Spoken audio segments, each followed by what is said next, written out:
करेंगे, ठीक है। चैप्टर फ्रेश है ना जी। पल्लू जी, पढ़ाई स्टार्ट करते हैं अपन। चैप्टर का नाम बताओ क्या है? General meeting. क्या जनरल मीटिंग को शेयर होल्डर मीटिंग बोल सकती हूँ?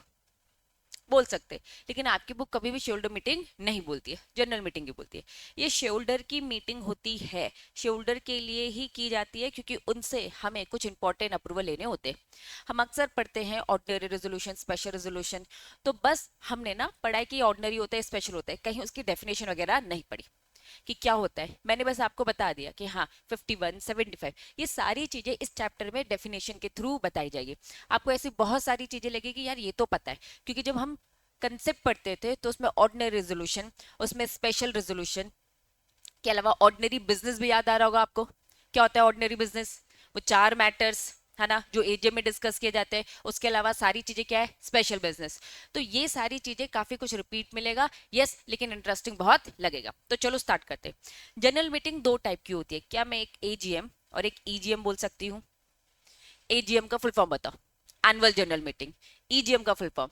Extra ordinary. साल में एक बार जो मीटिंग होती है वो एजीएम होती है, उसके अलावा सारी की सारी मीटिंग को हम क्या बोलते हैं? ईजीएम। ठीक है, चलिए स्टार्ट करेंगे।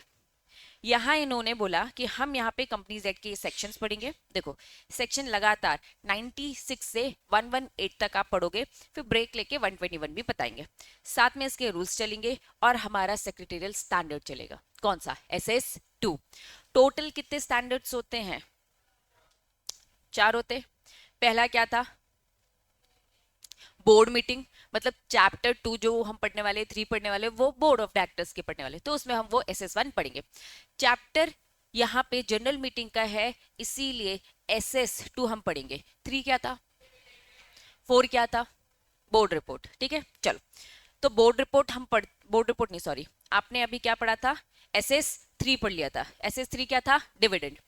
अब आपका जो SS1 है, 2 है, 3 है, ये अब आप सेकंड पार्ट में पढ़ेंगे। चलो, इस चैप्टर में आपका SS2 कवर होगा। नेक्स्ट, लिस्टेड कंपनी के सभी LODR में बीच बीच में थोड़ा थोड़ा आ जाएंगे। ठीक, हम पढ़ेंगे कंपनीज एक्ट बोलता है इस तरीके से मीटिंग होगी। SS2 बोलेगा कि आपको सेक्रेटरियल स्टैंडर्ड भी फॉलो करना है और एक्स्ट्रा कंप्लायंसेस करना पड़ेगा, एक्स्ट्रा फॉर्मेलिटी करना पड़ेगा। अगर आपकी कंपनी लिस्टेड है तो आपको और एक्स्ट्रा करना पड़ेगा। वो क्या हो गया? सेबी के LODR के रेगुलेशंस भी। बात समझ में आ रही है? चलो तो स्टार्ट करेंगे। यहाँ पे फर्स्ट पैराग्राफ एकदम जनरल बातें कर रहा है। जनरल बातें क्या कर रहा है भाई? मीटिंग होने के लिए कम से कम कितने लोग चाहिए? 2 लोग तो चाहिए, कम से कम 2 लोग। तो एक कंपनी हमने पढ़ी थी OPC, उसमें मैक्सिमम कितने लोग होते? मैक्सिमम कितने मेंबर होते हैं? 1। तो अगर मैं कहूंगी कि हर कंपनी को एजीएम करवाना है, हर कंपनी को एजीएम करवाना है, तो क्या ओपीसी को करवाने की जरूरत है क्या? नहीं, क्योंकि मीटिंग के लिए कम से कम 2 लोग तो हो, ओपीसी में तो एक ही मेंबर होता है। तो ये सारी जनरल जनरल बातें हैं, सीधा स्किप करेंगे, आ जाओ। यहाँ इन्होंने बोला कि हम सेक्रेटेरियल स्टैंडर्ड पढ़ेंगे, सेक्रेटेरियल स्टैंडर्ड 2 पढ़ेंगे, जो कि जनरल मीटिंग को लेकर बोलता है। अब ये सेक्रेटेरियल स्टैंडर्ड फॉलो किसको करना है? सेक्रेटेरियल स्टैंडर्ड बनाया किसने है? ICSI ने बनाया। ठीक है, अप्रूव किसने किया है? CG। कुछ भी हो, चाहे वो अकाउंटिंग के स्टैंडर्ड्स हो, ऑडिट के हो, चाहे वो आपके सेक्रेटेरियल स्टैंडर्ड्स हो, ये सब अप्रूव करने वाली बॉडी कौन है? हमारी CG। चलो, बनाया ICSI ने है, ठीक है। अप्रूव कौन करेगा? CG। मैंडेटली आपको फॉलो करना पड़ेगा। किसको फॉलो करने की जरूरत है? सारी कंपनीज को फॉलो करना पड़ेगा। क्या ये बात समझ में आ रही है? अगर आपसे पूछा जाए SS2 किसको फॉलो करना है? SS2 फॉलो करना है सारी कंपनी को, जो भी सेक्शन 118 सब सेक्शन 10 बोलता है। ठीक, ऑब्जेक्टिव क्या है? ये सेक्रेटेरियल स्टैंडर्ड क्यों प्रमोट किए जा रहे हैं? ताकि हम क्या कर सके? Good corporate governance. याद करो, हमने एक चैप्टर पढ़ा था कंपनी सेक्रेटरी का, जिसमें हमारा याद आ रहा है, मिशन पढ़ा था, विजन पढ़ा था, मोटो पढ़ा था। हम गुड कॉर्पोरेट गवर्नेंस, हमारा मिशन क्या था? मिशन क्या था, सॉरी विजन क्या था? ग्लोबली गुड कॉर्पोरेट गवर्नेंस, मतलब वर्ल्ड लेवल में हम जाना चाहते हैं। तो सेक्रेटेरियल स्टैंडर्ड का ऑब्जेक्ट क्या है? वही good corporate governance, that's it. ठीक है, जनरल बात है। आ जाओ, बहुत इंपॉर्टेंट। अब कितनी क्या क्या मीटिंग होती है? कॉर्पोरेट मीटिंग, ताकि हम क्या करें? कलेक्टिवली डिसीजन मेकिंग कर सके। आ जाओ, कॉर्पोरेट कलेक्टिव डिसीजन मेकिंग में सबसे पहली मीटिंग इन्होंने बताई बोर्ड मीटिंग। बोर्ड मीटिंग में इन्होंने कहा कि 2 टाइप से डिसीजन लिया जाता है। ठीक है, सबसे पहले बोर्ड लिखा है, बोर्ड मतलब क्या, बोर्ड ऑफ डायरेक्टर्स। डायरेक्टर दो तरीके से डिसीजन लेते हैं, मीटिंग करवाई और यहां पर बैठकर हमने प्रॉपर डिसीजन लिया, तो इसे हम क्या बोलेंगे, बोर्ड मीटिंग। लेकिन बोर्ड ऑफ डायरेक्टर के पास दूसरा भी ऑप्शन है कि आप यहाँ मीटिंग में डिस्कस नहीं कर रहे, आपने एक सर्कुलर पास किया। अब आप कहाँ कहीं भी बैठे हो सकते हो, घर पर हो, घूमने गए हो, कहीं भी हो, आपने मीटिंग में डिस्कशन नहीं किया। आपको क्या पोस्टल बैलेट याद आ रहा है? पोस्टल बैलेट में क्या होता था, मीटिंग नहीं हो रही है, घर पे पोस्ट किया जा रहा है।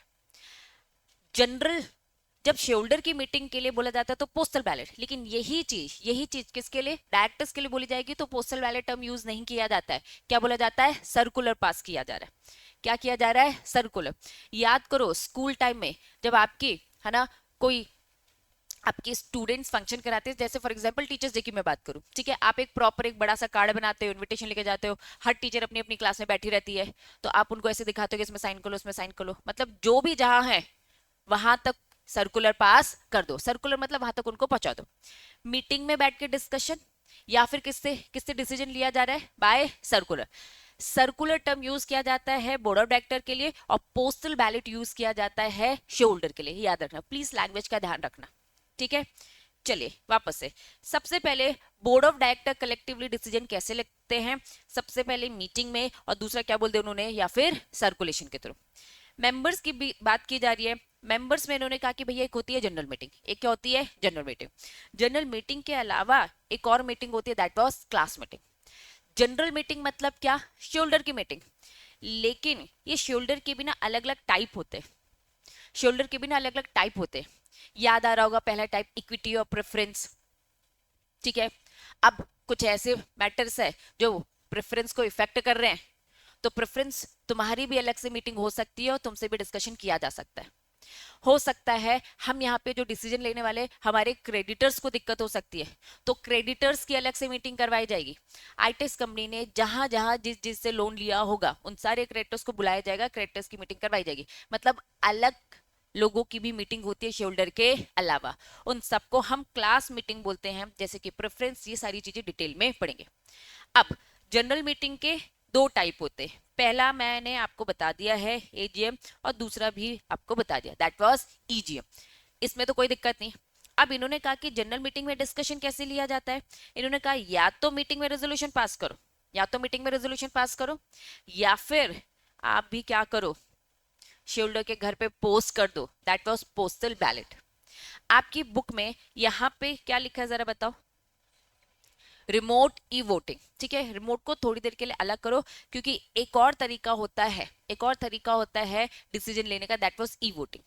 एक टाइप होता है रिमोट ई वोटिंग, आपके इसमें यहाँ फ्लो चार्ट में बस रिमोट ई वोटिंग दिया है, लेकिन जब आप बुक पढ़ोगे, इस चैप्टर को पढ़ोगे, तो आपको पता चलेगा कि ई वोटिंग दो टाइप की होती है। एक होती है घर बैठे ई वोटिंग करना, और एक होती है कि भैया मीटिंग में बैठ के ई वोटिंग कर रहे हो। तो दो टाइप है, रिमोट ई वोटिंग कर लो और e voting at general meeting कर लो। बात समझ में आ रही है? अब आप भी जानते हो टेक्नोलॉजी इतनी आ गई है, ठीक है। कब तक शो ऑफ हैंड क्या होता है, ऐसा हाथ खड़ा करना, ठीक है। अब एक एक को गिनना मुश्किल है, सोचो एक बार पब्लिक कंपनी है, लिस्टेड कंपनी, कितने सारे शेयरहोल्डर्स होते हैं। तो टेक्नोलॉजी आ चुकी है, इन्होंने कहा भैया ई वोटिंग करवाएंगे मीटिंग में बैठकर। बात समझ में आ रही है? चलो नेक्स्ट। अब इन्होंने कहा अगर मीटिंग में डिस्कशन करना है तो वोटिंग कैसे होती है, एक होता है show off hand. Show off hand मतलब क्या, हाथ खड़ा करो, कितने लोग फेवर कर रहे हैं, कितने लोग अगेंस्ट है, ठीक है। चलो दूसरा क्या लिखा है, डिमांड की जाती है कि पोल कंडक्ट करो। पोल कंडक्ट मतलब क्या, वही एक बॉक्स रख दिया है ना, पर्ची फोल्ड करके उसमें आपने डाल दिया। इसमें क्या किया जाएगा, थोड़ा सा समय लगेगा, क्योंकि एक एक पर्सन आकर अपना वोट डालेगा, फिर इसे कैलकुलेट करने में भी तो समय लगेगा।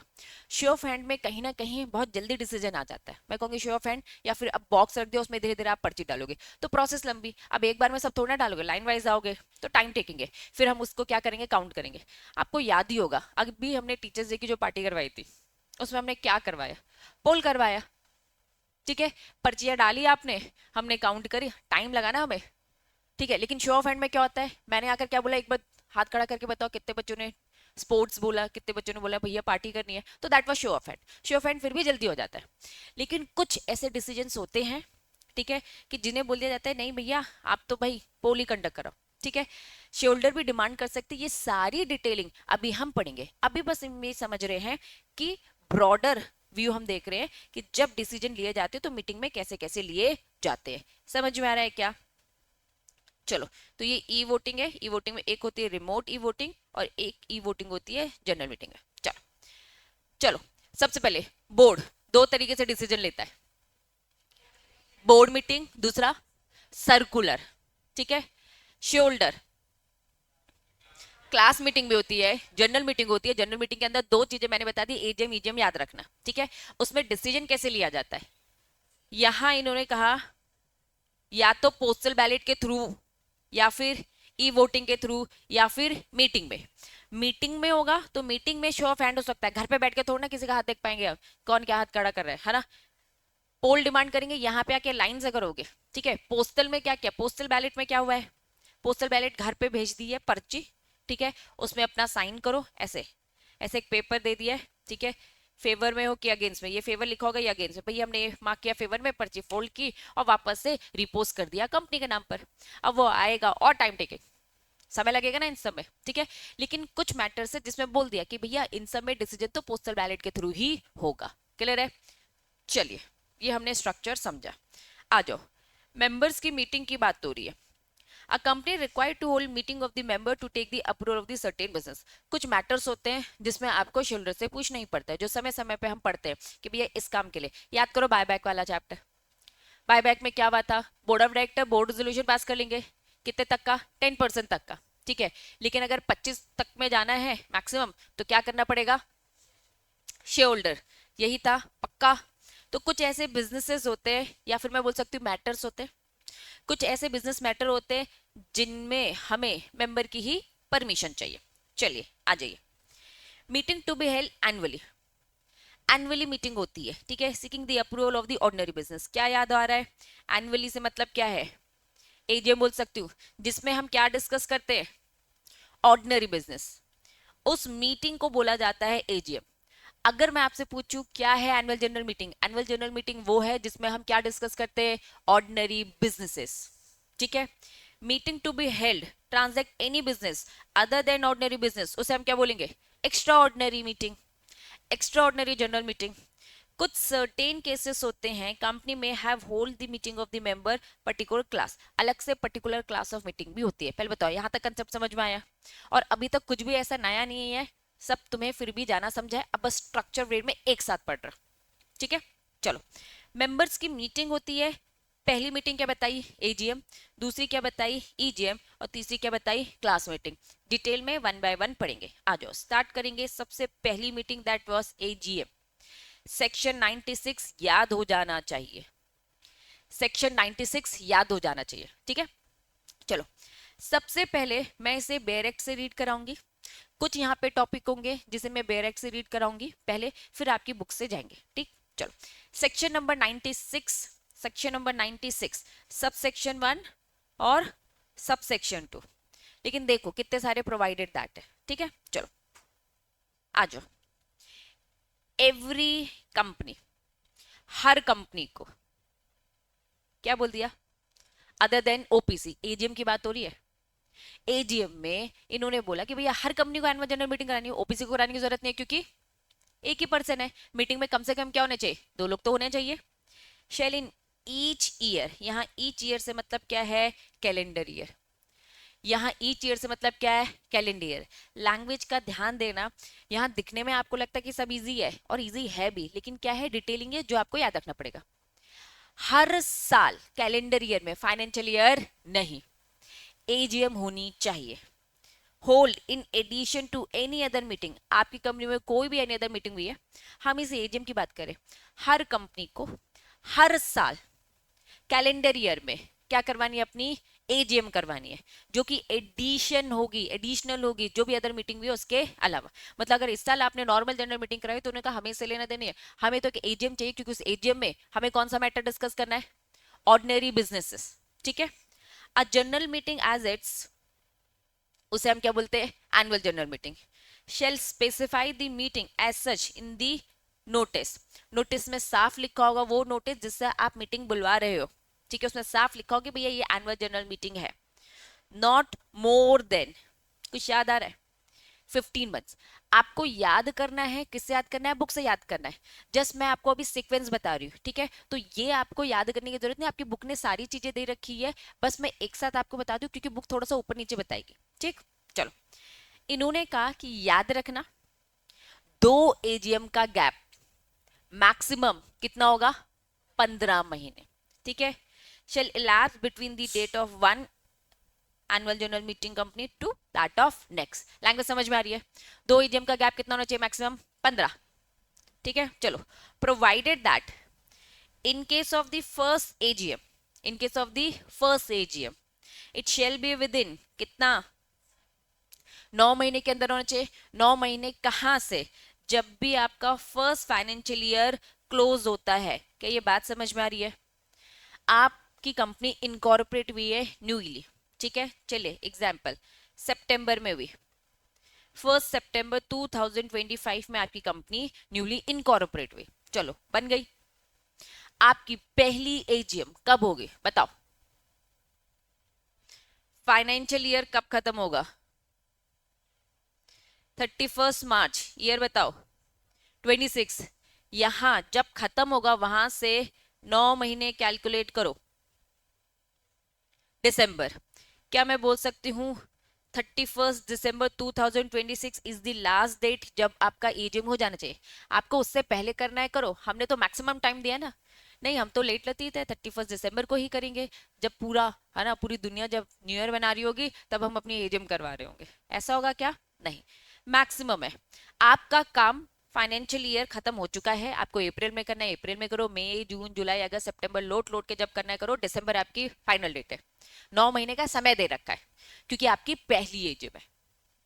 पहली एजीएम में आपको समय लगता है चीजें समझने में, पहली बार कर रहे हो। एक बार आप रिदम में आ गए, सेकेंड एजीएम कब होनी चाहिए? कब होनी चाहिए? 9 महीने होगा क्या? 6 महीने। लैंग्वेज आओ रीड करेंगे। 9 मंथ्स अगर आपकी क्या है? फर्स्ट एजीएम है तो ठीक है। In any other case with in other cases में क्या मतलब? सेकंड थर्ड फोर्थ फिफ्थ जो भी है, इनको क्या करना है? 6 महीने from the date of closing of the financial year. बताओ जरा, ये 6th मंथ कब खत्म होता है फाइनेंशियल ईयर क्लोजिंग से? सितंबर, मतलब यही आखिरी समय चल रहा है अभी, ठीक है? चलिए, पहला मेन प्रोविजन क्या बोलता है? हर कंपनी को कैलेंडर ईयर में एजीएम करवानी ही है, डन, क्लियर है? ओपीसी को छोड़कर 15 मंथ से ज्यादा का गैप नहीं होना चाहिए। फर्स्ट प्रोविजन क्या बोलता है? First provision, first AGM 9 months, other case 6 month. Second provision, provided further that if company hold its first AGM, जैसा कि उन्होंने ऊपर बताया, shall not necessary for the company to hold AGM in the year of incorporation. इन्होंने कहा incorporation वाले time पर आपको एजीएम करवाने की जरूरत नहीं है। थोड़ा सा डिटेल में समझेंगे। अभी मेरा जो एग्जाम्पल है, मेरी कंपनी इनकॉर्पोरेट कब हुई बताओ? मेरी कंपनी इनकॉर्पोरेट कब हुई? हमने कहा आप एक तरफ हमें बोलते हो कि हर कैलेंडर ईयर में क्या कराओ, कैलेंडर ईयर में क्या कराओ? एजीएम करो, ठीक है? तो हम 2025 में तो एजीएम करवा ही नहीं पा रहे, तो इन्होंने कहा छूट दे रहे ना। क्या छूट दे रहे? इनकॉर्पोरेशन वाले में आपको क्या करवाने की जरूरत नहीं है? एजीएम कंडक्ट करवाने की जरूरत नहीं है। 2025 में हुई है, 2025 में हुई है, तो फिर क्या बोला उन्होंने? माफी दे दी, सीधा आप कब करो? 2026 में करो। चलिए एग्जाम्पल को थोड़ा चेंज करेंगे, एग्जाम्पल समझना। जनवरी जनवरी 20 2025 को मेरी कंपनी इनकॉर्पोरेट हुई। डेटा थोड़ा सा समझना, क्या लिखा है? 20 जनवरी 2025। कैलेंडर ईयर में एजीएम करवाने की जरूरत नहीं है। आपका फाइनेंशियल ईयर कब खत्म हो रहा है बताओ? 25-26 में हो रहा है, 31 मार्च। पहले बताओ, ये फाइनेंशियल ईयर इसी में खत्म होगा। आप तो जनवरी में इनकॉर्पोरेट हुए, अभी काम किए हुए मैं कहूंगी अप्रोक्स तुमको 2 ही महीना हुआ है। 2 महीने में क्या ही काम हुआ होगा? बात समझ में आ रही है? तो अगर आप 25-26 में फाइनेंशियल ईयर खत्म हो रहा है, तो कायदा अभी क्या बोलता है? 9 महीने में कराओ, लेकिन हमने तो छूट दी ना। अभी लैंग्वेज क्या पढ़ा वापस? अभी मैंने आपको क्या लैंग्वेज पढ़ाई, फिर से रीड करेंगे.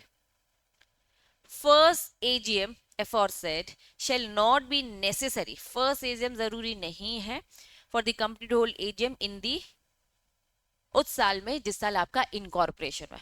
तो अब इस एग्जाम्पल की बात करूंगी. इनकॉर्पोरेशन 2025 में हुआ. ऐसा देखा जाए तो हमने अभी देखा दिसंबर 26, 26 ने, सॉरी गलत कर दिया. ये तुम लोग ने सही क्यों नहीं बोला नालायक को? 24 25 होगा ना? यस और नो? 24 25 होगा ना? चलो, तो देखा जाए तो क्या है, दिसंबर 25, 9 महीने का गैप, इसी को बोलेंगे 9 महीने का गैप. तो इन्होंने कहा कि आपका एजीएम ही इसी साल इनकॉर्पोरेट हुआ है, तो इसी साल एजीएम करवाने की जरूरत नहीं है. तो आपके लिए आपका फाइनेंशियल ईयर एंड क्या हो जाएगा? 31 मार्च 26 हो जाएगा ना. यहां से हम आपको समय देंगे. समझ में आ रहा है कि कंफ्यूज हो गए? महक समझ में आया? बाकी सारे बच्चे नहीं आया? अगर मैंने कहा जब भी आपका फाइनेंशियल ईयर खत्म होता है वहां से 9 महीने एक्सेप्शन. अगर उसी साल आपका इनकॉर्पोरेशन हुआ है तो आपका फाइनेंशियल ईयर क्या हो जाएगा? नेक्स्ट. ठीक है, जस्ट बिकॉज अभी इस साल इनकॉर्पोरेट हुआ. जब मैंने बोला था इस साल एग्जाम्पल में कब हुआ था? सितंबर 25 आता. फाइनेंशियल ईयर आपका 26 जाता है. ठीक है, तो 25 बच गया ना. 25 में कोई मीटिंग करवाई नहीं हमने. कब करवाई? 26 में करवाई ना. अब यहां क्या हो रहा है, बनाए ही आपका कब? 25 में. फाइनेंशियल ईयर भी कब खत्म हो रहा है? 25 में ही खत्म हो जा रहा है. तो इस साल हमने आपको छूट दे दी. एक्सेप्शन याद रहेगा? पक्का? आगे चल के पूछेंगे.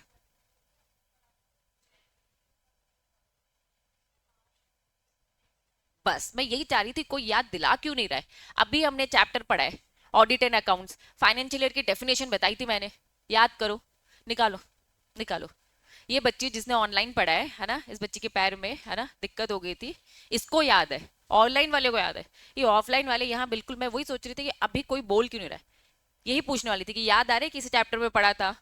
क्यों अनुष्का, दिशा याद था? याद आ रहा था ना? अच्छा, बाकी सबको याद आए कि नहीं आए अभी बताने में? तो ऐसे एक्सप्रेशंस, महक बेटा याद आया? नहीं बेटा. फाइनेंशियल ईयर की डेफिनेशन कहा था बहुत इंपॉर्टेंट, इतनी सारी बातें लिखी हुई है उसमें. ये बात हमने पहले ही पढ़ ली थी. मैं बस आपको ये कह रही हूँ कि हर चैप्टर में कुछ ना कुछ पढ़ा है, बस यहाँ पे एक साथ क्लब करके पढ़ रहे. याद आया भाविका? आ गया, अब लग रहा है सुना सुना है ना. तो महान बच्चे हो चुके हो. चलो, मेन प्रोविजन क्या बोलता है? हर कैलेंडर ईयर में एक एजीएम करानी है. डन. फर्स्ट प्रोविजन क्या बोलता है? फर्स्ट एजीएम में 9 महीने, 9 मंथ्स, और नेक्स्ट में 6 महीने. सेकंड प्रोविजन क्या बोलता है? अगर इनकॉर्पोरेशन जिस साल में हुआ है उस साल आपको करवाने की जरूरत नहीं है. Third proviso, provided also that registrar में, रजिस्ट्रार कौन है? आरओसी. आरओसी चाहे तो आप उनके सामने स्पेशल रीजन लेकर जाओ, बता दो भैया 6 महीने में नहीं हो पाया, हमें थोड़ा सा टाइम दे दो. तो यस, वो चाहे तो मे ऑप्शन है ना. वो चाहे तो अगर रीजन उन्हें जेन्युइन लगेगा तो आपको एक्सटेंशन मिल जाएगा एजीएम का. ठीक है, लेकिन ये एक्सटेंशन आपको कब मिलेगा? 3 महीने का मिलेगा. और याद रखना, फर्स्ट एजीएम में तो नहीं मिलेगा. फर्स्ट एजीएम में वैसे ही हमने आपको 9 महीने दे रखे हैं. 6 महीने होता था, 3 महीने एक्स्ट्रा दे रखे. तुम 9 महीने भी नहीं कर पाए हो फर्स्ट एजीएम में, तो कभी एक्सटेंशन नहीं मिलने वाला. बाकी सेकेंड थर्ड फोर्थ फिफ्थ में एक्सटेंशन मिल सकता है, और वो भी मैक्सिमम कितना मिलेगा? कितना मिलेगा? 3 महीने का. ठीक है, तो ये 3 प्रोविजन याद रहेगा.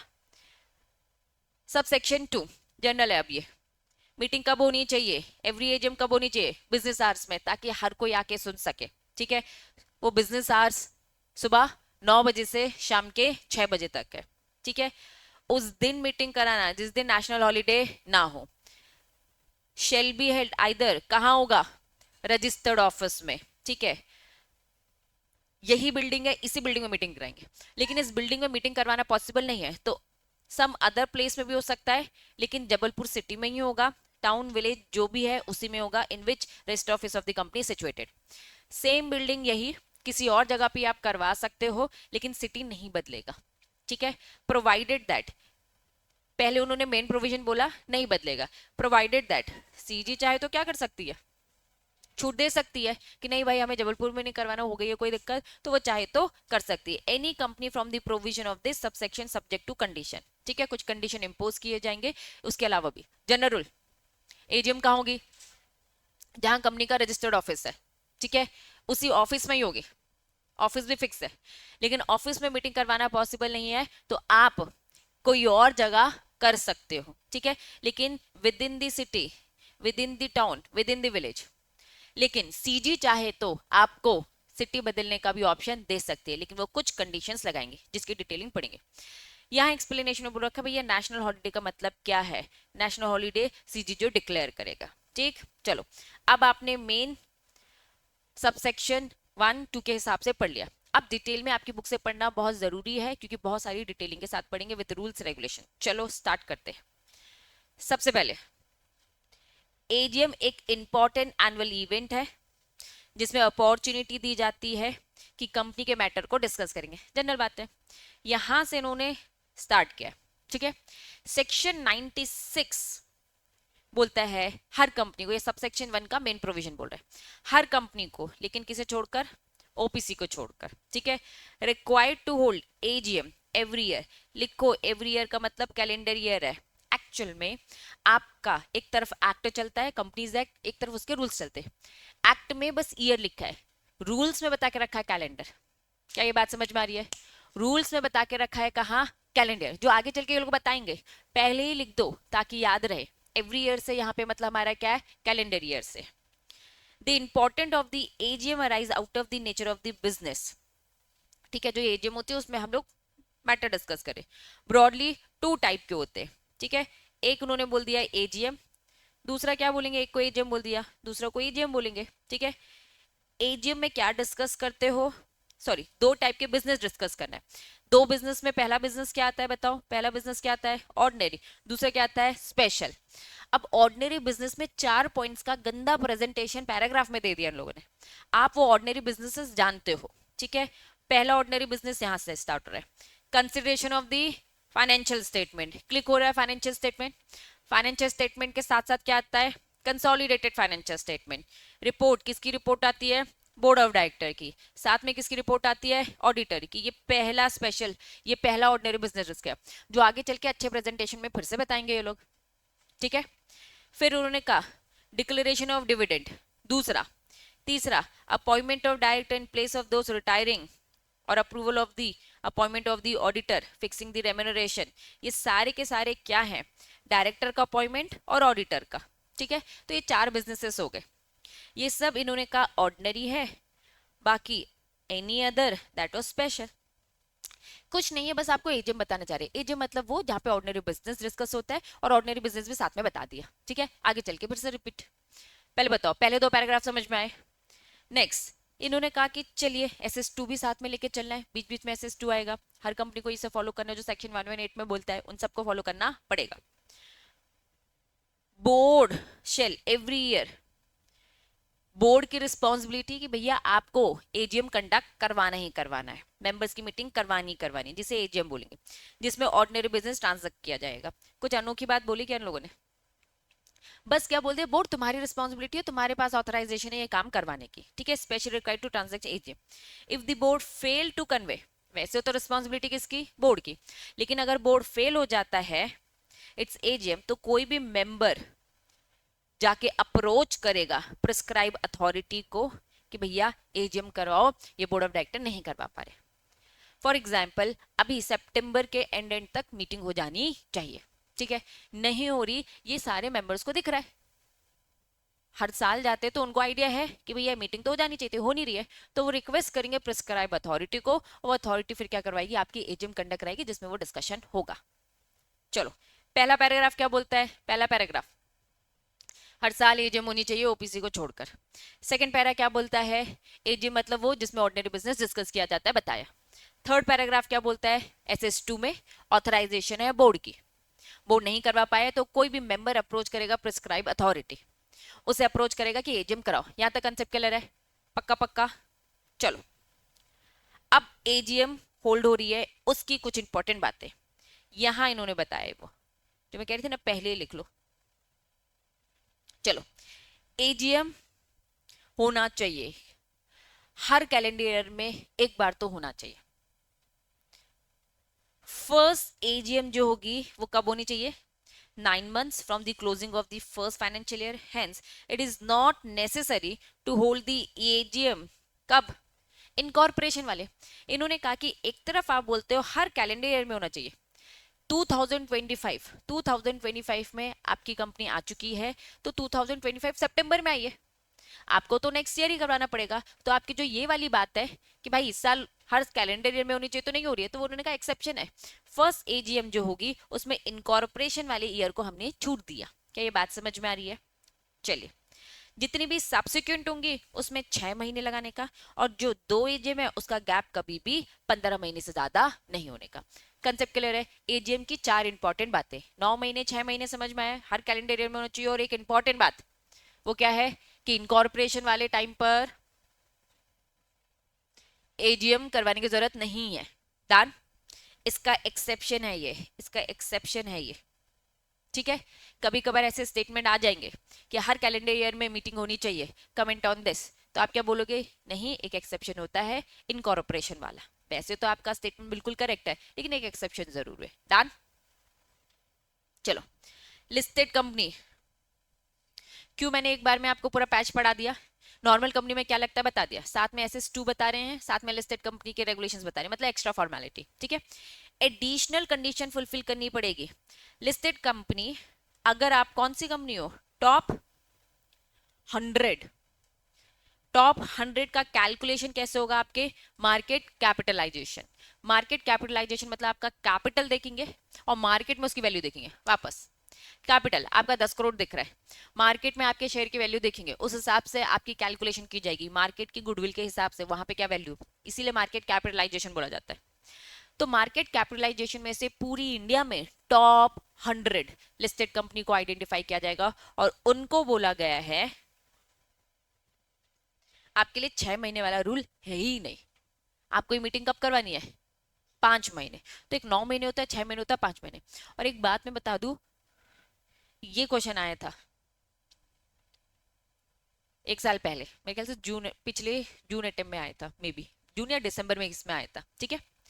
क्वेश्चन आया था, घुमा फिरा के दे रखा था कि ये डेट है, एक लिस्टेड कंपनी है, बताओ मीटिंग कब होनी चाहिए। ऑब्जेक्शन रेज हो रहा है कि गलत है। उन्होंने 6 मीटिंग 6 महीने के अंदर करवाई थी, 6 महीने के अंदर करवाई थी। सबको क्या लगा, वाह 6 महीने तो है। आपको ये याद ही नहीं कि भैया इस चैप्टर में लिस्टेड भी है। सबको क्लिक हो रहा था, नहीं नहीं नहीं, ये ना सिक्योरिटी लॉ में सेकंड ग्रुप वाले जो बच्चे हैं ना, उन्हीं को पता होगा, क्योंकि उन्होंने सेकंड ग्रुप रखा है। बच्चों, लिस्टिंग के रूल्स रेगुलेशन तुम भी पढ़ रहे हो, तो दिमाग में ये बिल्कुल फोबिया मत लेना कि आपने तो सिक्योरिटी लॉ नहीं पढ़ा है। बच्चों, वो सेकंड ग्रुप में, ये ऑलरेडी आपको बीच बीच में देते जा रहे हो, और क्वेश्चन आपकी बुक से ही पूछा जाता है। सबको दिमाग में लगता है कि नहीं दीदी, जैसे फॉर एग्जाम्पल अभी इसी ग्रुप की बात करूंगी, तो इन बच्चों का सेकंड ग्रुप क्लियर है, ठीक है। अब दिमाग में क्या थॉट आएगा, इन लोग को याद आ गया अपने सेकंड ग्रुप का, तो इन्होंने बोला कि दीदी हमें तो वहां से याद था, इसलिए कोई दिक्कत नहीं है, ठीक है। तुमको तो कंपनी लॉ याद है, लिस्टिंग रूल्स रेगुलेशन याद ही नहीं है, तो ये मत सोचो कि आपको दूसरे ग्रुप में से दिया जा रहा है, यहीं से दिया जा रहा है, लिखा है, बस आप उसे क्या कर देते हो, इग्नोर कर देते हो। तो लिस्टिंग के रूल्स रेगुलेशन जितने दे रखे हैं वो इंपॉर्टेंट है, इग्नोर नहीं करना है, क्योंकि इसी में पूरी केस स्टडी पूछ ली जाती है। तो थोड़ा सा अगर अपनी बुक को भी तुम 100% पढ़ोगे, मैं बिल्कुल कह रही हूँ बच्चों, 99% चांसेस होते हैं कि भैया सब बुक से ही आता है। वो 1% चांस होता है कि इंस्टीट्यूट कहीं कुछ इतनी घटिया सी चीज कहीं से घुमा दे कि एक अलग से एक छोटा सा सप्लीमेंट दे दिया था, अमेंडमेंट दे दिया था। लेकिन मैं सच बता रही हूँ, चलो मैं कहूँगी 10, चलो 15 नंबर अमेंडमेंट से आ गया, लेकिन बुक तो है ना आपकी, 85% आपकी बुक है। आप अगर इसे पढ़ोगे, उसी में सारी चीजें बस छुपा के लिख रहती है, क्योंकि आपको मैंने हमेशा क्या बोला, इंस्टीट्यूट तो ढूंढता है ना कि मुझे कौन सी चीज देनी है जो बच्चा इग्नोर कर देगा, वो ऐसी चीजें देता है, ठीक है। तो 9 महीने भी याद रखना है, 6 महीने भी याद रखना है, और 5 महीने भी। क्वेश्चन में हिंट दे रखा होगा, लिस्टेड कंपनी टॉप 100 में आ रही है, इतना हिंट दिया ही होगा। अगर हिंट नहीं दिया तो आप खुद से अज्यूम तो कर सकते हो ना, ठीक है। चलो, तो 5 महीने, 5 महीने कहां से? From the closing of financial, the top 100 listed company क्या करवाएंगे? लाइव होता है बच्चों, वेबकास्ट होता है। मेरी एक स्टूडेंट है, उसने मुझे लिंक भेजी थी, दीदी हमारा लाइव हो रहा है एजीएम देखो, और वो एक्चुअली में वो सीएस थी वहां पर, तो वो पूरा एजीएम ना करवा रही थी, पूरा ऑर्गेनाइज। तो ये सब चीजें होती हैं, एक्चुअली में। ठीक है, चलो एक्सप्लेनेशन। जो top 100 entities shall be determine on the basis of market capitalisation at the end of the immediate. कब देखा जाएगा? जैसे इस फाइनेंशियल ईयर में हम देखेंगे भैया हम क्या टॉप 100 में आ रहे हैं, अब आपको लाइव भी आना पड़ेगा। ठीक, चलो किसको एग्जामिशन दे दिया? ओपीसी को। क्यों दे दिया भाई? लोग तो होने चाहिए मीटिंग के लिए। डन, चलो आओ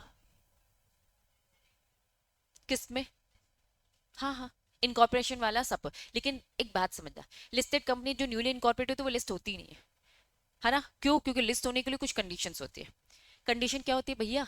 बहुत पुरानी कंपनी हो तुम, बहुत ज्यादा नहीं, कम से कम 3 साल तो पुरानी होनी चाहिए। आपका प्रॉफिट 3 साल का इतना होना चाहिए। जैसे वो बोलेंगे 3 साल का प्रॉफिट, अच्छी कंपनी, तो उन सब के क्राइटेरिया में फर्स्ट एजम पहले ही हो चुका होता है। ठीक है, चलो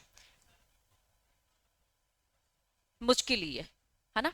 लेकिन लिस्टेड बोला है ना, तुम पहले साल में लिस्टेड नहीं हो, मैं तो ये मान के चल रही, है ना? चलो पहला एग्जाम्पल फटाफट रीड करो, मुझे बताओ समझ में आ रहा है क्या?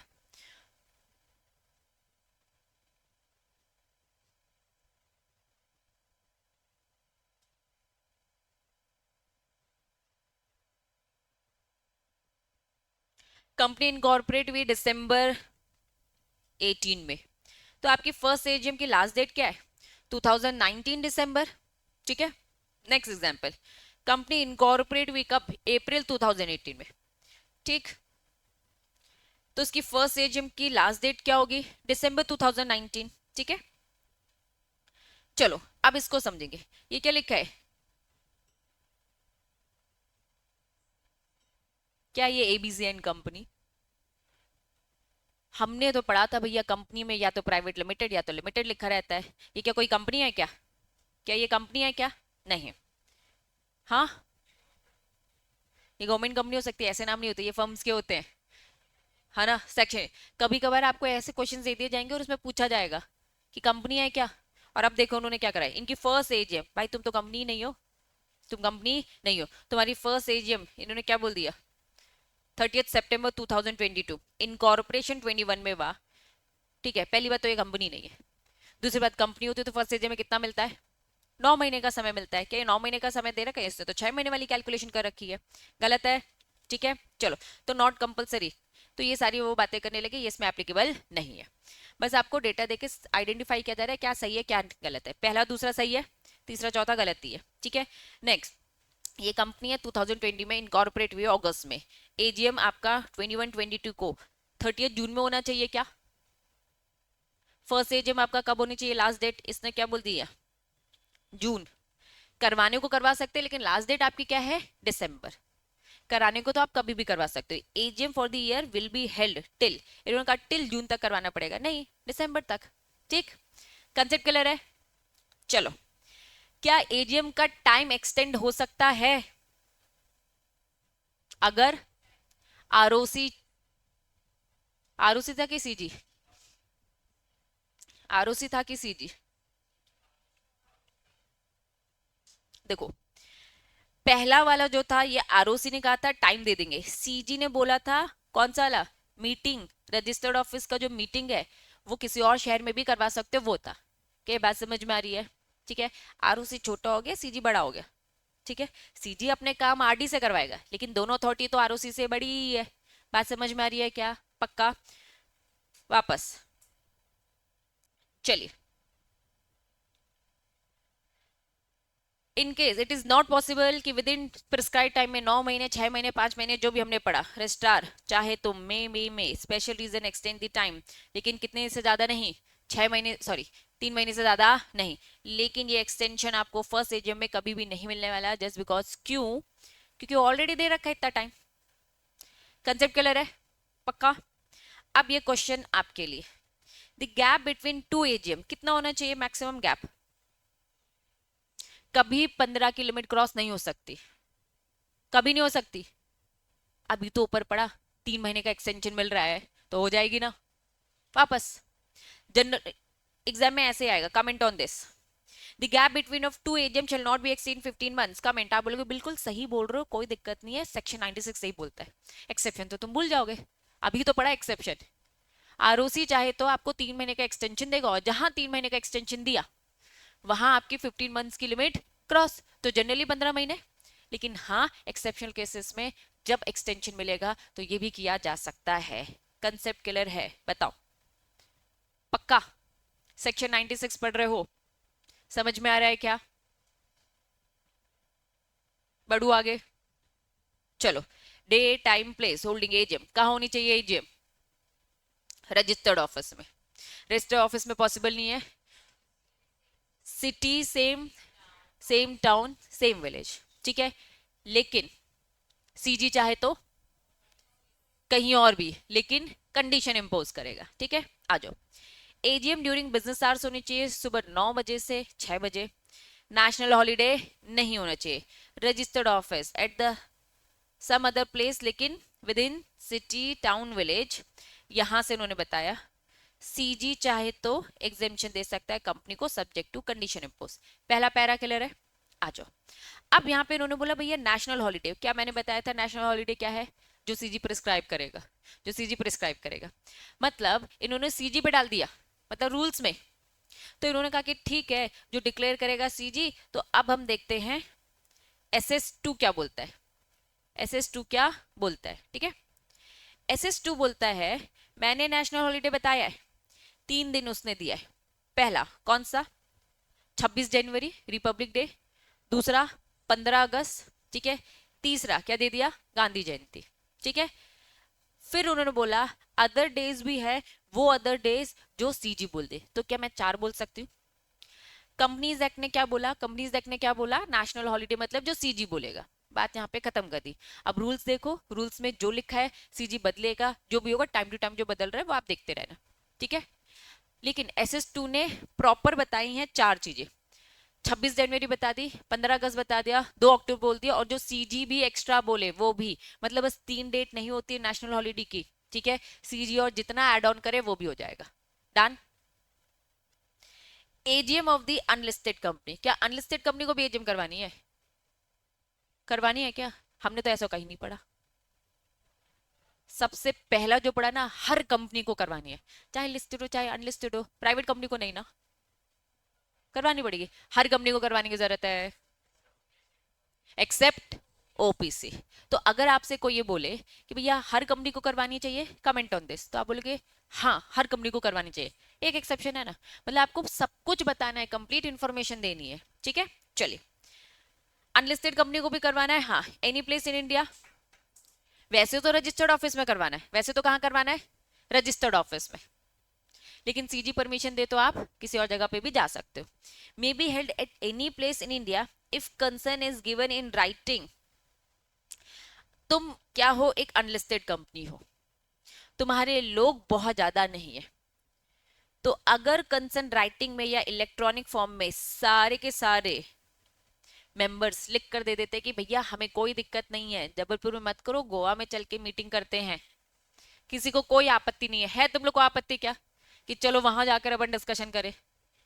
हाँ, तो बस मीटिंग करेंगे फिर पार्टी करेंगे, है ना।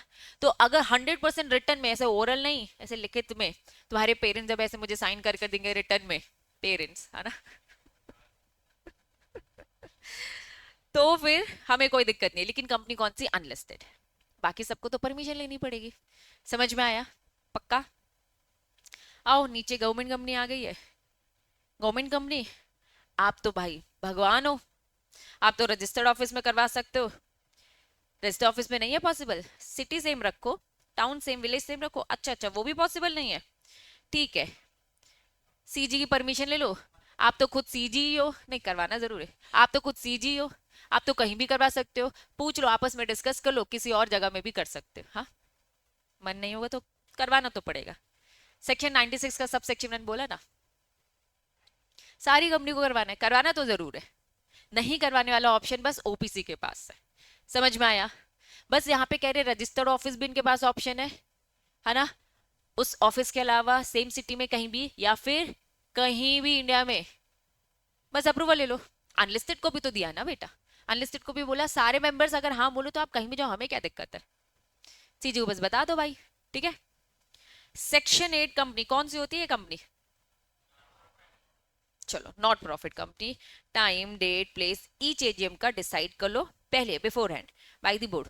बोर्ड आप पहले से डिसाइड कर लो, having regard to the direction if any given in this regard such company in the general meeting. Board of director आप अपनी मर्जी से डिसाइड करो पहले ही, और जनरल मीटिंग में डिस्कस करो कि कहाँ कैसे होने वाला है। ठीक, चलो, क्या यहाँ तक कंसेप्ट क्लियर है? बताओ। यहाँ सेक्शन 96 खत्म हुआ। ठीक है, छोटे छोटे आएंगे, इसमें बहुत बड़े बड़े सेक्शंस नहीं है, लेकिन बहुत सारे सेक्शंस है। ठीक है, सेक्शन 96 समझ में आ गया अच्छे से, याद रहेगा। 96 क्या बोलता है? हर कंपनी को एजीएम करवानी है। हम ट्राई करेंगे सारी बातें कवर करने की। ठीक है, हर कंपनी को एजीएम करवानी है एक्सेप्ट ओपीसी। और क्या पढ़ा हमने इसमें बताओ? 2 एजीएम का गैप 15 महीने से ज्यादा नहीं। एक्सेप्शन हो सकता है अगर आरओसी 3 महीने का एक्सटेंशन देती है तो। आपने स्पेशल रीजन बताया कि क्यों एजीएम नहीं हो पाई। वैसे तो 9 महीने में होनी चाहिए थी फर्स्ट एजीएम, और अदर 6 महीने, तो 3 महीने का एक्सटेंशन आरओसी की मर्जी। ठीक है, और क्या पढ़ा? हर कैलेंडर ईयर में होनी चाहिए जनरल रूल। एक्सेप्शन इनकॉर्पोरेशन वाले में छूट दी। डन। और क्या पढ़ा?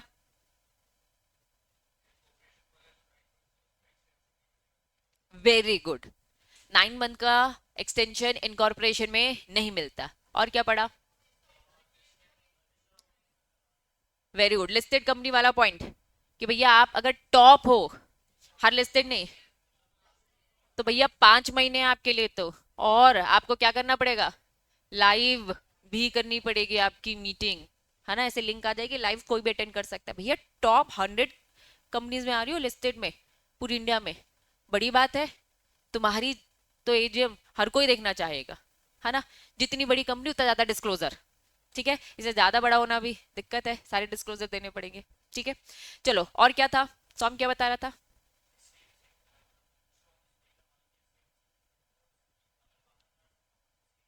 सीजी से परमिशन लेनी पड़ेगी। बिजनेस आवर्स में करवाने 9 बजे से 6 बजे। नेशनल हॉलीडे नहीं होना चाहिए। नेशनल हॉलीडे की डेफिनेशन दी है क्या? एसएस 2 में बोला republic day, independence day, Gandhi Jayanti, है ना? और जो सीजी प्रिस्क्राइब करेगा। कंपनीज एक्ट ने तो बस बोल दिया भैया जो प्रिस्क्राइब्ड है। ठीक, चलो आ जाओ। Business to be transacted GM में 2 टाइप के बिजनेस होते हैं। पहला ऑर्डिनरी, दूसरा स्पेशल। ऑर्डिनरी में ये देखो, ये अच्छा प्रेजेंटेशन दे दिया, प्रॉपर फ्लो चार्ट भी बनाया, लिखा भी है। ठीक है, अगर मैं आपसे कभी भी पूछूंगी कि मुझे बताओ बच्चों वो स्पेशल सॉरी ऑर्डिनरी बिजनेस बताओ, तो मुझे पूरा चाहिए कि हम कंसीडर करते हैं फाइनेंशियल स्टेटमेंट, ठीक है, रिपोर्ट बोर्ड की और ऑडिटर की। क्या आपको याद आ रहा है कि सेक्रेटेरियल ऑडिट भी होता है? ये सेक्रेटेरियल ऑडिट की रिपोर्ट कहाँ आएगी? यहाँ तो दिख नहीं रही है। कुछ पढ़ा था हमने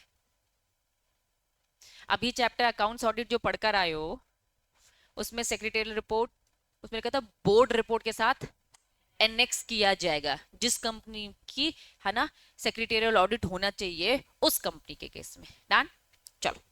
फिर डिविडेंड डायरेक्टर का अपॉइंटमेंट। कौन सा डायरेक्टर की बात हो रही है? थोड़ा ध्यान देना, वो डायरेक्टर जो रोटेशन में जा रहे हैं, है ना, रिटायरिंग वाले। देन कौन से ऑडिटर की यहाँ पे बात हो रही है?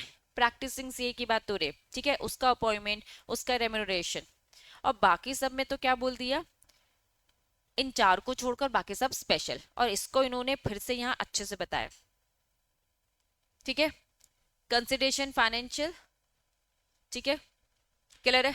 चलो, अकॉर्डिंगली अबव मेंशन जो 4 बिजनेस है वो ऑर्डिनरी है, उसके अलावा बाकी सब क्या है? स्पेशल। ठीक है, यहां से रीड करूं, क्या एक्सप्लेनेटरी स्टेटमेंट क्लिक हो रहा है? क्या होता है एक्सप्लेनेटरी स्टेटमेंट?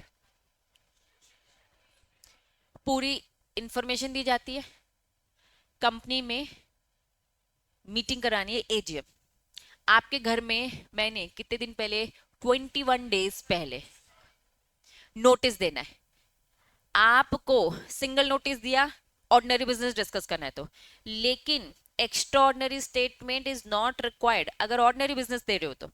इसका मतलब ये है अगर स्पेशल बिजनेस है तो आपके घर पे नोटिस सिंगल नहीं जाएगा, नोटिस के साथ साथ क्या जाएगा? Explanatory statement. वो जो स्पेशल बिजनेस है उसके बारे में कुछ एक्स्ट्रा इंफॉर्मेशन दे रखा होगा, एक्सप्लेन किया होगा कि ये जो मैटर है क्या है, डिटेल। समझ में आया? अगर ऑर्डिनरी बिजनेस डिस्कस होने वाला है तो बस सिंगल नोटिस जाएगा, स्पेशल बिजनेस डिस्कस होने वाला है तो नोटिस के साथ साथ एक्सप्लेनेटरी स्टेटमेंट, एक्सप्लेनेटरी स्टेटमेंट में उस मैटर के बारे में लिखा होगा जो स्पेशल बिजनेस डिस्कस होगा। Done. In case of the meeting other than AGM, अगर अदर देन एजीएम है तो वहां से वो ऑर्डिनरी बिजनेस तो डिस्कस नहीं करोगे, मतलब सारे एजीएम में कौन सी बातें डिस्कस हो रही है, स्पेशल बिजनेस। सारे एजीएम में, समझ गई थी भावना सारे एजीएम में कौन सा मैटर डिस्कस हो रहा है, special. All the business deem to be special. Explanatory statement must be annex, किसके साथ एनेक्स किया जाता है, नोटिस के साथ। एवरी आइटम जो भी बिजनेस स्पेशल आप डिस्कस करने वाले हो उसके बारे में थोड़ी सी डिटेल लिखी होगी, ठीक। इन केस नॉन डिस्क्लोजर या फिर इनसफिशिएंट डिस्क्लोजर एक्सप्लेनेटरी स्टेटमेंट में दिखता है, तो यहां इन्होंने बोला promoter, director, manager, other key manager person या any benefit occur to such promoter, director, इनकी इस हरकत से जिसको भी बेनिफिट हो रहा है वो relative, such person shall be compensate the company to the extent, जितना भी बेनिफिट आपने उठाया। आपने जानबूझकर स्पेशल बिजनेस का जो मैटर डिस्कस करना था कंप्लीट इन्फॉर्मेशन नहीं दी या फिर इनसफिशिएंट इन्फॉर्मेशन दी जिससे आपको फायदा हो रहा है, उस फायदे के लिए आप रिस्पॉन्सिबल रहोगे, जितना फायदा आपको हुआ है वो कंपनसेट करोगे। क्लियर, पक्का। यहाँ 3 केसेस दे रखे हैं, पहले बताओ यहां तक समझ में आया। एजीएम वो होता है जिसमें ऑर्डिनरी बिजनेस डिस्कस किया जाता है, 4, बाकी सब स्पेशल। स्पेशल में एक्स्ट्रा फॉर्मेलिटी क्या, नोटिस के साथ साथ एक्सप्लेनेटरी स्टेटमेंट अनेक्स, अगर उसमें इंफॉर्मेशन कंप्लीट नहीं दी तो ये सारे लोग रिस्पॉन्सिबल और कंपनसेट करेंगे, भरपाई करेंगे उसकी पूरी, ठीक है। चलो इन केसेस का कंक्लूजन नीचे रीड करो, यहाँ केस के नाम है, ऐसे ये केस के नाम है, ठीक है।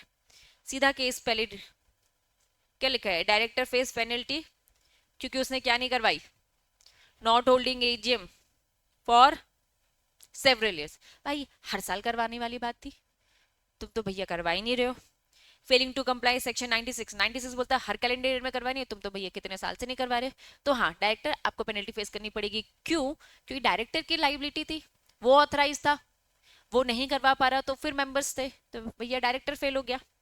Non compliances of the Companies Act in conducting AGM considering the act of operation mismanagement, AGM करवाने के रूल्स रेगुलेशन जो भी हम डिटेल में पढ़ेंगे, बिजनेस आवर्स में करवाना है, ठीक है, 9 मंथ, 6 मंथ, 5 मंथ्स, तो भैया आप एज पर रूल्स रेगुलेशन नहीं कर रहे। टेक्निकल इशू क्या बोल रहा है, सच एज क्या हो गया, सर्वर क्रैश हो गया भाई, ठीक है। Do not exempt the company from holding it's AGM on a time, इन्होंने क्या बोल दिया, सर्वर हमारा क्रैश हो गया इस कारण से हम एजीएम नहीं करवा पाए। इन्होंने बोला कंपाउंडिंग फीस में बी ले फॉर सच डिले, कंपनी को एजीएम करवानी थी, समय पे नहीं करवा पाई, उसने अपना रीजन क्या दिया, सर्वर क्रैश हो गया इस कारण से, ठीक है।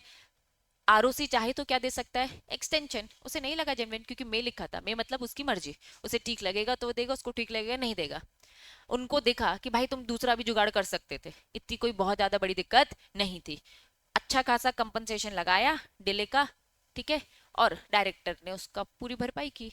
क्या समझ में आ रही है, आरओसी को लगेगा तो ही एक्सटेंशन मिलेगा, कोविड के टाइम पर हुआ था ऐसा, आरओसी को करना ही पड़ गया, ठीक है, क्योंकि कोविड हुआ था। फॉर एग्जाम्पल मुझे बताओ कोविड का मंथ कौन सा था, मार्च से स्टार्ट कर दिया था, फिर खिसक खिसक के अप्रैल, मई, जून, है ना, तो सितंबर तक तो पहुंचा ही था ना, पूरे साल भर था ना सब कुछ बंद। अब मीटिंग में क्या होती, गैदरिंग होती, और कोविड बहुत ज्यादा फैलता, तो ये तो नहीं होना चाहिए था ना।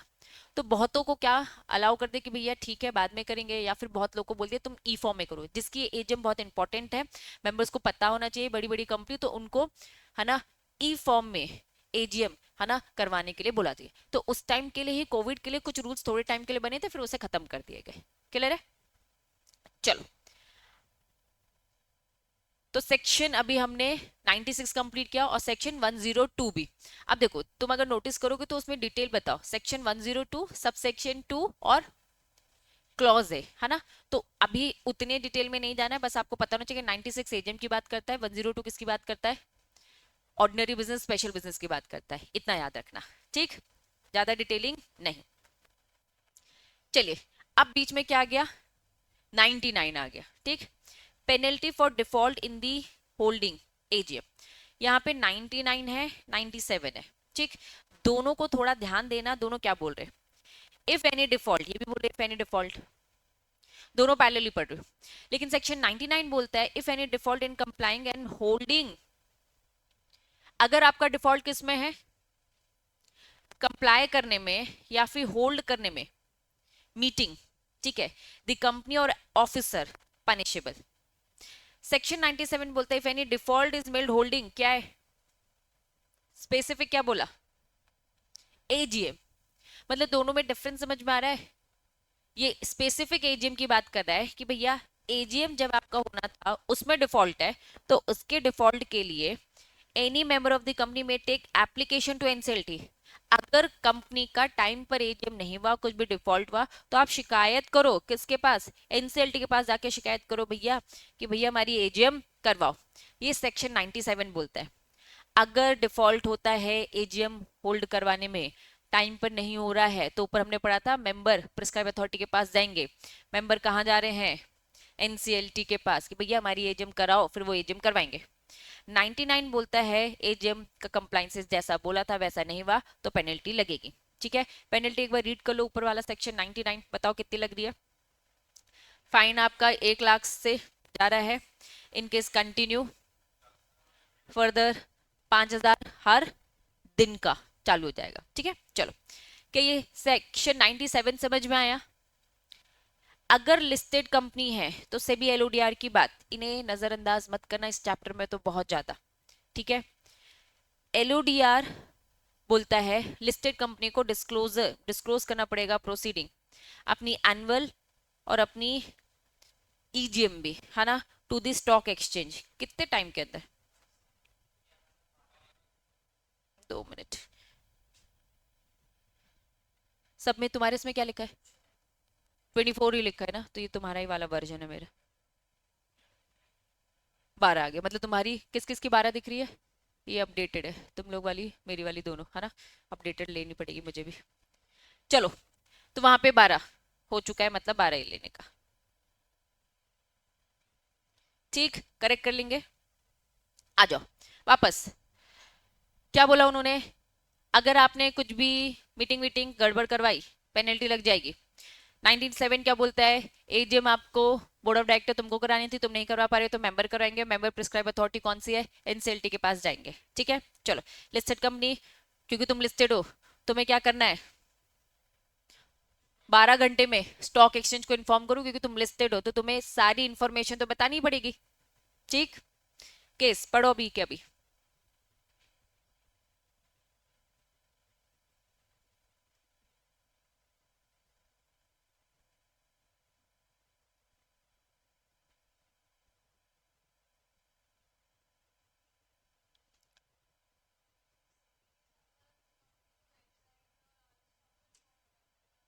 सब जगह, सब जगह।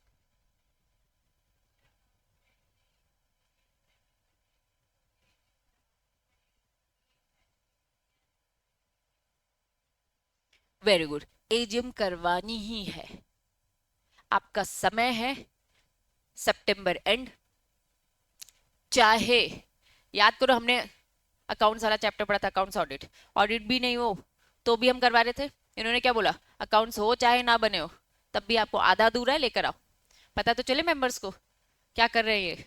क्या ये बात समझ में आई। चलो, it is be well settle that AGM must be called, AGM तो बुलानी ही पड़ेगी, वेदर और not annual accounts ready for the consideration. अभी पूरे प्रिपेयर नहीं हुए, बात नहीं कर सकते इसमें। उन्होंने कहा कि कोई फर्क नहीं पड़ता, ये स्टैट्यूटरी ड्यूटी है, डायरेक्टर को मीटिंग करवानी ही पड़ेगी चाहे अकाउंट्स, है ना। इन्होंने कहा not the accounts the consideration for which only one matter. इन्होंने क्या बोला है, बस अकाउंट थोड़ा डिस्कस करते हैं, अकाउंट्स के अलावा और भी 3 मैटर है, जरा बताओ वो 3 मैटर क्या है। Dividend, appointment of director, auditor, तो ये भी तो मैटर्स है भैया, एजीएम कराओ, जितना आधा उधर वो भी समझो। ठीक है, चलो, एक वैलिड एजीएम कैसे कन्वे किया जाएगा। ठीक है, अब यहाँ पे उन्होंने बोला ये सब वैलिड मीटिंग के एसेंशियल है, ये बहुत जनरल है, एकदम जनरल है। ठीक है, आओ एडिंग, कब हम मानेंगे कि प्रॉपरली कन्वे हो गया है, तब हम मानेंगे प्रॉपरली कन्वे हो गया जब प्रॉपर अथॉरिटी ने बुलवाया था और प्रॉपर नोटिस दिया था। चलो, हम मानेंगे कि general meeting properly convey by दो कंडीशन, प्रॉपर अथॉरिटी ने करवाया और प्रॉपर नोटिस दिया। प्रॉपर नोटिस इन्होंने कहा 101 102 के हिसाब से, प्रॉपर नोटिस मतलब वही 21 दिन का गैप होना चाहिए, वो सब डिटेल में पढ़ेंगे। इन्होंने बस रेफर कर दिया कि मैनर प्रेस्क्राइब्ड है, ठीक है। 102 में अभी बताया, 102 में क्या पढ़ा, एक्सप्लेनेटरी स्टेटमेंट पढ़ा। तो उन्होंने कहा कि भैया प्रॉपर नोटिस मतलब जो सेक्शन में गिवन है वो डिटेलिंग। तो चलो वापस, प्रॉपरली कन्वे कब किया माना जाएगा, जब प्रॉपर अथॉरिटी ने मंगवाया है और प्रॉपरली नोटिस दिया है, जो प्रिस्क्राइब नोटिस है वही। Notice of AGM by hand भी दिया जाता है, डिटेल में वैसे पढ़ेंगे, पहले ही बता दिया उन्होंने, ठीक है। आप चाहो तो नोटिस कैसे दे सकते हो, ऐसे हाथ में पकड़ा दिया, ठीक है, या फिर आपने क्या कर दिया, पोस्ट कर दिया और साथ में न्यूज़पेपर में भी डाल दिया, मान लिया जाएगा नोटिस आपको दिया है। लेकिन हाँ, नोटिस की डिटेलिंग सेक्शन 101 102 में डिटेल में पढ़ेंगे। नेक्स्ट, कब हम मानेंगे कि प्रॉपरली तरीके से कॉन्स्टिट्यूट हुई है, मीटिंग प्रॉपरली तरीके से कॉन्स्टिट्यूट हुआ है, तब जब क्या होगा, प्रॉपर कोरम और प्रॉपर चेयरमैन। कोरम क्या होता है जरा बताओ मुझे, minimum number of member present, ठीक है। अब minimum number of member present है, तभी आपने ये मैटर डिस्कस किया है, तभी मानेंगे कि ये प्रॉपरली तरीके से कॉन्स्टिट्यूट हुई है मीटिंग, ठीक है, प्रेजेंट इन द मीटिंग। और चेयरपर्सन ही चेयरमैन ही इस मीटिंग को प्रॉपर तरीके से कन्वे करवा रहा था, मतलब कि इस मीटिंग का चेयरपर्सन मुझे सिलेक्ट किया, अब मैंने ही क्या किया, कोरम काउंट किया कि कोरम है कि नहीं, मीटिंग आगे बढ़ेगी या फिर एडजर्न हो जाएगी, जो भी। तो प्रॉपरली कॉन्स्टिट्यूट कब माना जाएगा, जब ये दो चीज होगी, प्रॉपर कोरम और प्रॉपर चेयरमैन करवा रहे हैं। प्रॉपरली कंडक्ट तब माना जाएगा जब बिजनेस बिल्कुल वैलिडली ट्रांजैक्ट की जा रही है और उसमें रेजोल्यूशन पास किया जा रहा है। आप शो ऑफ हैंड से कर रहे हैं, पोल कंडक्ट करा रहे हैं तभी, या फिर साथ में इन्होंने क्या बोला, उसकी मिनट्स भी बने। तो ये तीन चीजें इन्होंने बताई। पहला, वापस प्रॉपरली कन्वे कब मानेंगे, जब प्रॉपर अथॉरिटी ने प्रॉपर नोटिस दिया। प्रॉपरली कॉन्स्टिट्यूट मतलब चेयरमैन, और चेयरमैन ने क्या काउंटिंग करी, प्रॉपर कोरम की। प्रॉपरली कंडक्ट, अब क्योंकि मीटिंग हो रही है तो प्रॉपर रेजोल्यूशन पास किया जाएगा, या तो शो ऑफ हैंड या फिर पोल कंडक्ट किया जाएगा। और जब मीटिंग हो जाएगी तो उसकी क्या बनी जाएगी, मिनट्स। तुम नोटिस करोगे तो प्रोसेस ही बता के रखिए। पहला उन्होंने बोला अथॉरिटी कौन है, क्या बोला, अथॉरिटी कौन है, बोर्ड ऑफ डायरेक्टर है। कौन नोटिस देगा, बोर्ड ऑफ डायरेक्टर, ठीक है। फिर बोर्ड ऑफ डायरेक्टर चेयरमैन को अपॉइंट करो, ठीक है, मीटिंग में चेयरमैन को अपॉइंट करो। उस चेयरमैन को बोलो भैया कोरम देखो, मीटिंग आगे कंडक्ट करो, मीटिंग में प्रॉपर क्या होना चाहिए, रेजोल्यूशन पास करना है। फिर कंप्लीट उसकी मिनट्स तैयार हो जाएगी, ठीक है। केस रीड करेंगे, क्या लिखा है, टाइपोग्राफिकल या फिर इनएडवर्टेंट मतलब अनइंटेंशनली, गलती से, by mistake, error in recording the minutes. Minutes आप बना रहे हैं, बाय मिस्टेक आपसे कुछ भी गलत है ना, टाइपोग्राफी हो जाती है, तो इन्होंने कहा कि रेक्टिफाई किया जाएगा subsequently, can not be term, इसे हम ऑफेंस नहीं मानेंगे और इसे रेक्टिफाई कर दिया जाएगा, ठीक है। मिनट्स में अगर कुछ एरर हो गई है, जैसे हम अक्सर बोलते नहीं, ये प्रिंटिंग एरर है, ये चलो गलती हो गई है, तो इसे माफी दी जाएगी, इसे कुछ भी ऑफेंस ट्रीट नहीं किया जाएगा। यहां तक कंसेप्ट क्लियर है, बताओ। अब यहाँ पे आपका एजीएम खत्म, एजीएम से रिलेटेड सारी बातें एक साथ पढ़ ली हमने। अब जो नेक्स्ट टॉपिक होगा दैट वाज ईजीएम। क्या 96 याद आ रहा है, 96 याद आ रहा है, 97 क्या था, अगर बोर्ड ऑफ डायरेक्टर नहीं करवा पाए तो मेंबर जाएंगे, और मेंबर कहाँ जा रहे हैं, एनसीएलटी के पास, ये 97 था, ठीक है। 98 अभी नहीं पढ़ा, 99 क्या था, नहीं करवाए तो पेनल्टी, ठीक है। अब ईजीएम यहां से चालू, ठीक है, जैसे जैसे सेक्शन आएगा कनेक्ट करती जाऊंगी, ठीक। चलो अब यहां से ये हम पढ़ेंगे आपकी नेक्स्ट क्लास में, डन। तो यहाँ आपकी सभा समाप्त।